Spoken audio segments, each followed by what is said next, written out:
नमस्कार, आप देख रहे हैं प्रभा साक्षी और मैं हूं आपके साथ रेणु तिवारी। यह हमारा खास प्रोग्राम है विश्व खबरम। भारत और चीन के बीच इन दिनों सीमा पर युद्ध जैसी तैयारी है। गलवान हिंसा के बाद दोनों ही देशों ने सीमा पर 50-50 हजार से ज्यादा सैनिकों को तैनात किया है। इस तनावपूर्ण माहौल में आपको बता दें कि तिब्बती धर्मगुरु दलाई लामा ने चीन के साथ पर्दे के पीछे बातचीत शुरू कर दी है। बताया जा रहा है कि करीब एक दशक के बाद तिब्बती नेताओं और चीन के बीच फिर से बातचीत शुरू हुई है। हालांकि अभी तत्काल इसमें कोई खास सफलता नहीं मिली है। तिब्बत की निर्वासित सरकार के राजनीतिक नेता पेनपा त्सेरिंग ने कहा है कि वार्ताकार बीजिंग में लोगों से बातचीत कर रहे हैं। साथ ही चीनी पक्ष की ओर से अन्य लोगों ने तिब्बती नेतृत्व के साथ संपर्क किया है।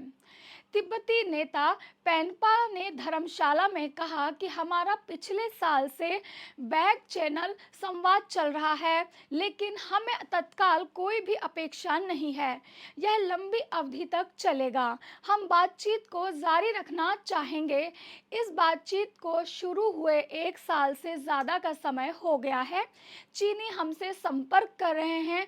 यह हम जो उनके साथ संपर्क नहीं कर रहे थे, लेकिन इस मौके पर कोई उम्मीद करना वास्तविकता से दूर होगा।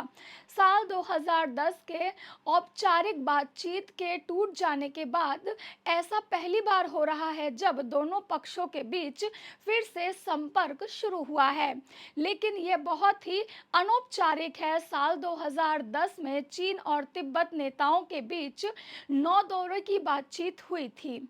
आपको बताते हैं कि भारत और चीन में तनाव फैला हुआ है। वहीं दलाई लामा क्यों बातचीत कर रहे हैं, इसका क्या महत्व होता है?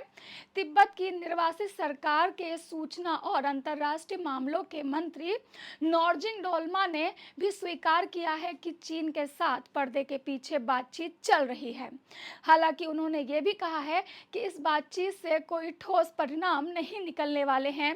साल 2002 और 2010 के बीच औपचारिक बातचीत के दौरान तिब्बत पक्ष ने एक दस्तावेज पेश किया था, जिसमें उन्होंने तिब्बती लोगों को वास्तविक स्वायत्तता की मांग की थी। तिब्बत नेताओं और चीन के बीच यह बैक चैनल बातचीत ऐसे समय पर शुरू हुई है जब भारत और चीन के बीच काफी ज्यादा तनाव बना हुआ है। भारत और चीन के बीच 6 दशक में रिश्ते सबसे निचले स्तर पर इस वक्त पहुंचे हुए हैं। तिब्बत के स्वायत्त इलाकों में ही चीन ने हजारों की तादाद में सैनिकों को तैनात कर रखा है। इसके अलावा बड़े पैमाने पर सैन्य अड्डे पर एयरबेस बना लिए हैं। यही नहीं, चीन ने बड़े पैमाने पर अत्याधुनिक फाइटर जेट और मिसाइलें भी तैनात कर रखी हैं भारत के खिलाफ। चीन ने कई शक्तिशाली रडार और अन्य जासूसी उपकरण भी लगाए हुए हैं। चीन और भारत के बीच कई 2020 से गलवान हिंसा हुई थी और दोनों देशों के कई सैनिक मारे गए थे। तिब्बत नेता पेनपा ने कहा कि उनकी निर्वासित सरकार भारत के विदेश मंत्रालय और भारतीय सुरक्षा एजेंसियों के साथ तिब्बत के मुद्दे पर पूरी तरह से मिलकर काम कर रही है। आपको बता दें कि चीन का बहुत ज़्यादा कब्जा तिब्बत के ऊपर रहा है और ऐसे में बच्चों की जड़ों को चीन काट रहा है। पेनपा ने कहा है कि भारत और तिब्बती सरकार के बीच बहुत पारदर्शी रिश्ता हमेशा से रहा है। उन्होंने कहा है कि चीन ने जो सीमा पर दादागिरी दिखाई है, उससे तिब्बत का मुद्दा भारत में प्रमुखता से उठा है। आपको बता दें कि भारत सरकार की स्थिति साफ है कि चीन के साथ तब तक रिश्ते सामान्य नहीं हो सकते हैं जब तक एलएसी पर चीन की सेनाएं पीछे नहीं हटती हैं।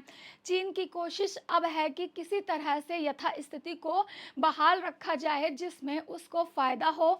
चीन ने तिब्बत के बच्चों को उनकी जड़ों से काटना शुरू कर दिया है। जबरन ऐसे स्कूलों में डाला जा रहा है जहां पर वे अपनी संस्कृति से कटते हुए जा रहे हैं। इससे वे अब चीन के रंग में भी रंगते जा रहे हैं। ऐसे हालात उत्पन्न किए जा सकते हैं आने वाले भविष्य में हैं कि जो भी तिब्बत के बच्चे हैं, जो अब युवा अवस्था में आने वाले हैं, वो चीन की विचारधारा के साथ चलें। इस तरह से चीन अपनी जड़ें मजबूत कर रहा है तिब्बत में, और यदि इसी तरह से अगर बातचीत होती रही तिब्बत और चीन के बीच, तो ये भारत के लिए भी संकट का मुद्दा हो सकता है। ऐसे ही लेटेस्ट अपडेट के लिए देश दुनिया की तमाम खबरों के लिए आप बने रहें प्रभा साक्षी के साथ। नमस्कार।